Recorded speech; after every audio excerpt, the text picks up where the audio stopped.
So when we are messing with systems of equations, sometimes it's easier to use matrices. And I'm going to tell you right now, it is not easier to use matrices in college algebra. But in some pre-cal classes, in linear algebra, other courses further on up the chain, it's a whole lot easier to manipulate something like this if you put it into a matrix. So first of all, notice we already said a while ago, I've got an X column, a Y column equals a number. So what I'm going to do is I'm going to change this into hard brackets. And that lets me know dealing with a matrix. And then I am just going to use coefficients. And that's why it's important to organize up front. So on my top row, I've got a -6, a -4, and a -28. On my bottom row, I've got a 1, a 6, and a 10. Now, from a matrix perspective, when I read this, I see that this is an X column, a Y column, and a Z column. And so I need some way to note that this is actually constants, that this is equal to something. So instead of an equal sign, we're going to put a vertical bar. And this is called an augmented matrix. And that just means that the answers are included. So this is an augmented matrix. And all I've done is take this set of linear equations, or this system of equations, and change it into a matrix. And literally, that's all we're going to do in 8.2, is we're going to organize. So that being said, we're going to look at this. Hang on, let me try and go closer. Closer. Nope. Closer. There we go. Okay. So I have this matrix. This is called matrix D. Notice it's a capital letter D. And then in steps 2 and 3, it's going to ask me for lowercase d's. And so the capital letter tells you the name of the matrix, and the lowercase part of it would tell you the elements in the matrix. Okay, so this is D equals, and I know from looking at this that if I were to fill it out, this would be 8x minus y plus 9z. No x's minus 14y's minus 10z's. That's what that says to me. All right, so but it wants to know what the order is. The order is going to tell me how tall and how wide. So this is 2 rows tall by 3 rows wide. So always tell me how tall it is first, because a 2 by 3 is completely different than a 3 by 2. So he's 2 tall, 3 wide. Once we've done that, now I can go in and figure out what this says. So this says determine the value of D22. Well, that means second row, second spot. So the value of D22, that's not D22, that's D22, is a -14. And then the last one says, hang on, what is D13? So that says first row, third spot. So first row, third spot, that value is a 9. Okay, so it's literally that easy. Now let's look at this one. It says determine the order of D. So again, tell me how tall first. So he is 3 rows tall. How wide is he?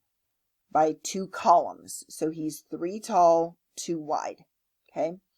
What's the value of D22? So second row, second spot is a 2. And what's the value of D31? Is going to be third row, first spot. So that's a 7. Okay. So just do it again. What's the order of this matrix? He is 3 rows tall, and he is 3 rows across.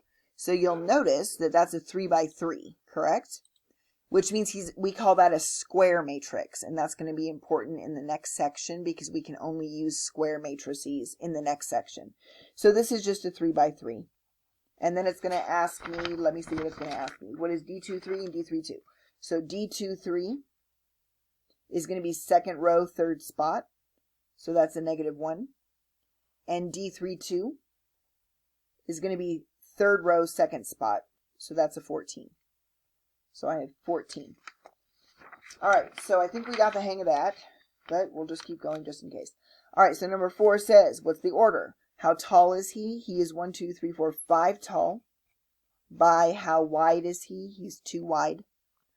And then what is the value of A51? So fifth row, first spot is a 22. And then first row, second spot is a -13. And that's all you're doing is filling that stuff in. I'm going to come back to number 5. This says use elementary row operations to fill in the matrix. And so basically, this is what I was showing you in the last section, is that I was kind of sort of indicating this. What this looks like is R1, and then there's a double arrow like this, R2. And if you think about it, all that means is flip-flop them. Don't change signs, don't do anything like that, but instead of writing row 1 on top, you need to write row 1 on the bottom. Okay? And instead of writing row 2 on the bottom, guess what? You're going to write row 2 on the top. It is literally that easy. Okay? And like I said, I'm going to come back to this one. The next one, well, let me see, is, and this one is a little tiny bit trickier, is it says -4 times row 2. So that's a 4, 3, -3, and a 1, and a 2, and a 2. You're supposed to do this in your head. So -4 times row 2 plus row 1. Okay? What I'm going to do is I'm going to do what it says, but I'm going to do it on paper. So I've got -4 times row 2. Whatever you see written last is where your answer goes. Nothing else on paper is going to change. So as far as my final answer goes, I know that row 1 is going to change on paper. Row 2 is not going to change on paper. Okay, so that's my answer right there across the bottom. So what this says is take -4 times row 2. So I'm going to take -4 times all 3 of those. Okay, so my top row is still a 4, a 3, and a -3. -4 will give me a -4, a -8, and a -8. Okay, so I've done this part. Well, now what does it say to do? It says to add the rows together and put your answer in row 1. So I'm going to add this together, which gives me a 0, and put my answer in row 1.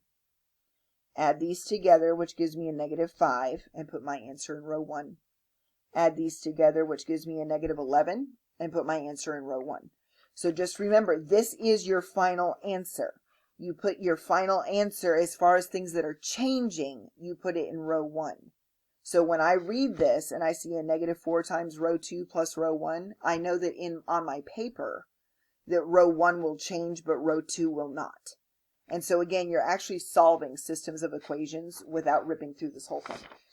All right, so what I want to do is the last question, we just have to organize.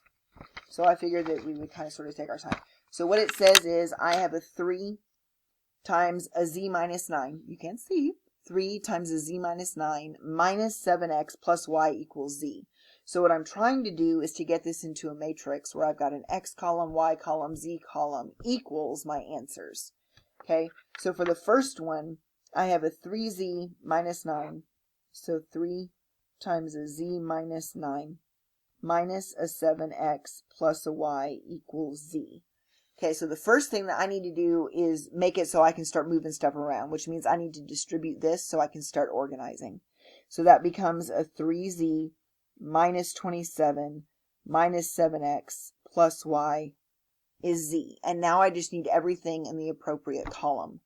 Okay, so I know that the 27 is in the wrong side. I need to push him to the other side, so I'm going to add 27 over to the right. And then z needs to be with him. So I need to subtract z's from both sides.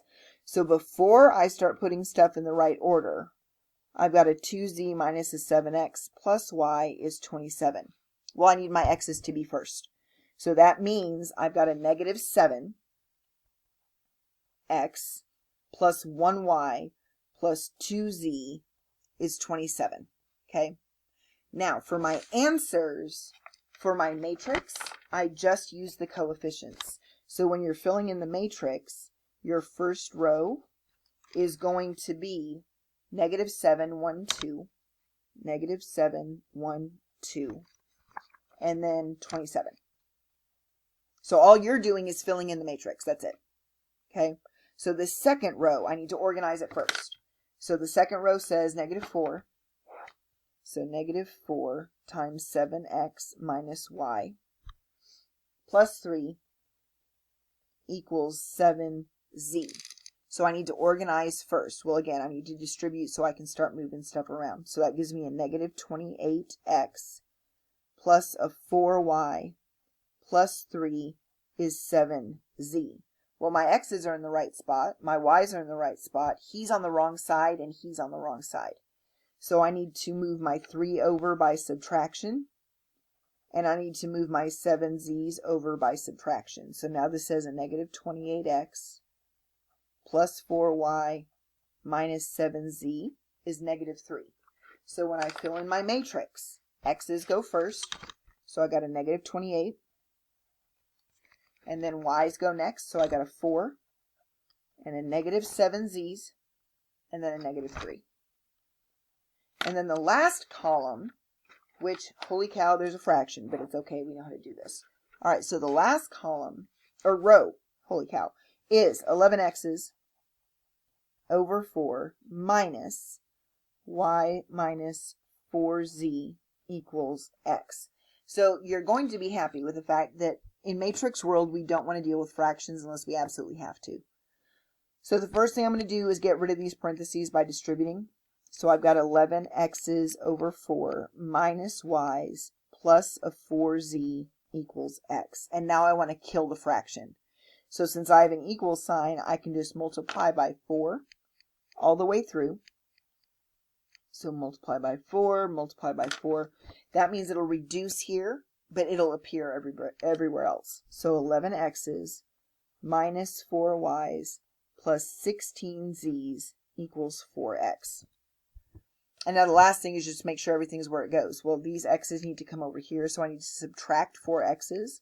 So I have 7x minus 4y plus 16z is 0. That's a 0, sorry. So when I fill in my matrix, I have a 7, a negative 4, a 16, and a 0. Okay? And that's it. That is it for this section.